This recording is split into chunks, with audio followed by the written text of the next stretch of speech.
শান্তি পাইনি। এখানে এলে বাড়ির কথা যেন চিন্তা আর হয় না, এখান থেকে ছেড়ে যেতে ইচ্ছা করে না। আচ্ছা আচ্ছা, খুবই ভালো লাগছে। ঠিক আছে। শুনলেন, তাহলে এই মায়ের স্বামী 5-6 বছর ধরে বিছানায় পড়ে আছে।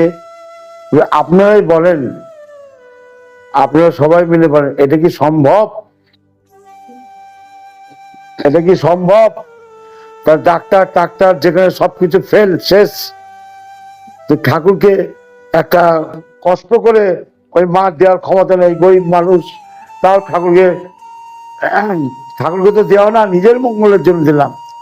ডাক্তারকে আমরা লাখ লাখ টাকা দিতে পারি, তা ঠাকুরকে কেন দিতে পারবো না?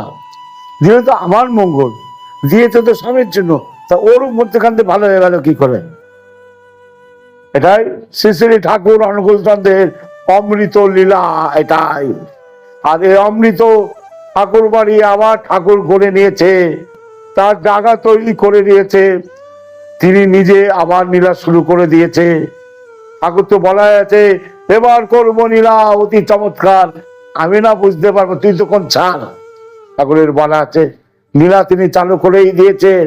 তার পূজার ক্ষমতা আছে, যার বিশ্বাস আছে সে পাচ্ছে, যার অবিশ্বাস, যার মুখ, সে কিছুই পাবে না। জয় গুরু।